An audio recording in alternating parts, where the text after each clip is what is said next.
Morning.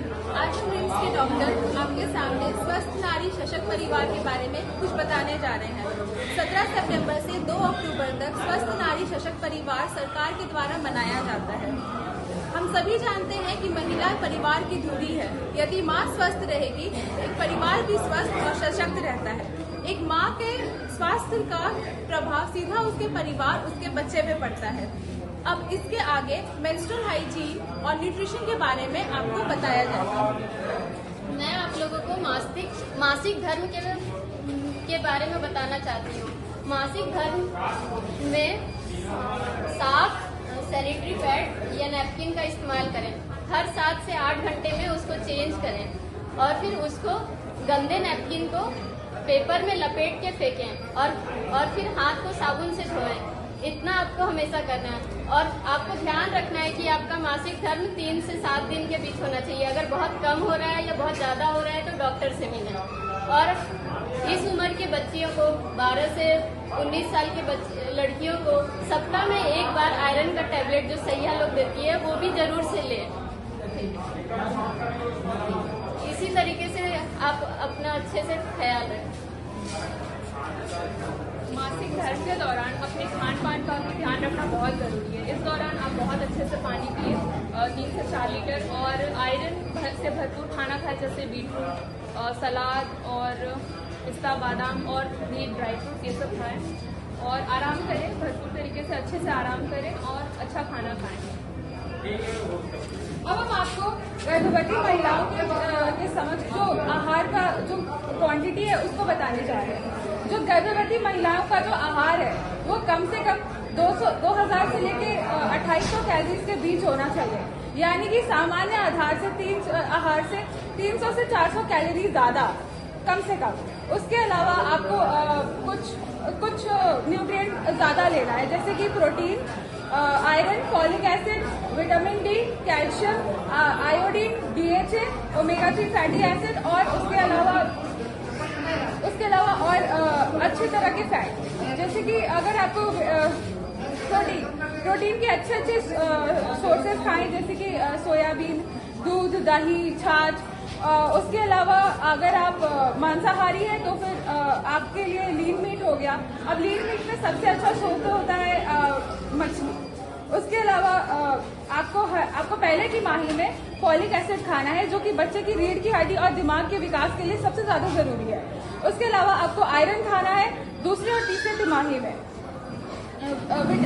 Calcium और vitamin D का tablet आपको दूसरे और तीसरे तिमाही में आयरन के साथ खाना है।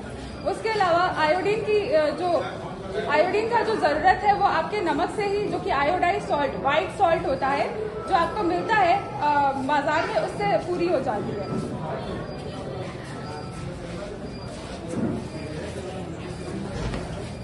अब हम आपको खान पान में इस्तेमाल किए जाने वाले तेल के बारे में कुछ बताने आए हैं। अच्छा सौरभ, आज तुमने सुबह नाश्ता में क्या खाया? आज मैंने सुबह समोसा खाया और कोल्ड ड्रिंक्स पिया। क्या तुमने समोसा खाया? तुम्हें पता है समोसा तल के बनता है और इसके क्या क्या हानि हो सकते हैं? खान पान में इस्तेमाल किए जाने वाले तेल के कई सारी हानियां होती हैं, जैसे कि अगर हम तेल का सेवन जरूरत से ज्यादा करते हैं तो उसके वजह से हमें मधुमेह की बीमारी अथवा हाई ब्लड प्रेशर और हृदय की बीमारी हो सकती है, जिसके वजह से हमें हृदय का अटैक अथवा स्ट्रोक की बीमारी भी हो सकती है। इसके साथ साथ हमें फैटी लीवर अथवा पित्ताशय से रिलेटेड भी बीमारियां हो सकती हैं और उसके साथ साथ वजन भी नियंत्रण में नहीं रहता है। अगर हम अपने खान पान से 10% तेल की कमी कर दें तो उससे हमें स्फूर्ति, एनर्जी और एक अच्छी लाइफस्टाइल मिल सकती है, अथवा high blood pressure, type 2 diabetes mellitus, मधुमेह की बीमारी से भी मुक्ति मिल सकती है। इसीलिए हम कहते हैं तेल घटाओ 10%, सेहत अपनाओ 100%।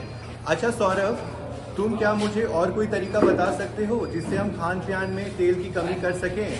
हाँ, तो हमें ध्यान रखना है कि हम जब भी खाने में तेल का प्रयोग कर रहे हैं, हमें हमेशा खाने में तेल को नाप कर डालना है और खाने को धीमी आंच पर ढक कर पकाना है और ज्यादा डीप फ्राई या फिर ज्यादा देर तक जले हुए तेल का इस्तेमाल नहीं करना है जो फास्ट फूड में यूज होता है। इससे हम लोग को फास्ट फूड का सेवन नहीं करना चाहिए उतना।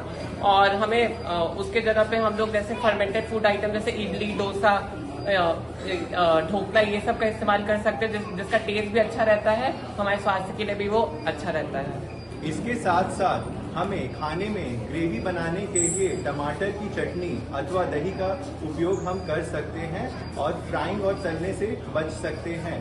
इसके साथ साथ स्प्राउट यानी कि अंकुरित आहार, उसके साथ दाल और हम लोग ग्रीन वेजिटेबल का यूज कर सकते हैं। हम लोग सैलेड खा सकते हैं, फ्रूट्स यूज कर सकते हैं। इसके साथ साथ खाने को गाढ़ा बनाने के लिए भुने चने का पाउडर भी हम लोग यूज कर सकते हैं। और जैसा मेरे साथी ने बताया, हम लोग फर्मेंटेड फूड जैसे कि डोसा, इडली, सांभर, ये सब का इस्तेमाल कर सकते हैं। इसीलिए हम कहते हैं स्वाद भी, सेहत भी, स्वस्थ विकल्प यही सही। स्वस्थ नारी सशक्त परिवार, यही है प्रधानमंत्री का नया भारत और सरकार का सबका साथ सबका विकास का आधार। आइए हम इस अभियान को जन जन तक पहुंचाएं और स्वस्थ नारी एवं सशक्त परिवार बनाने में मदद करें। धन्यवाद। धन्यवाद।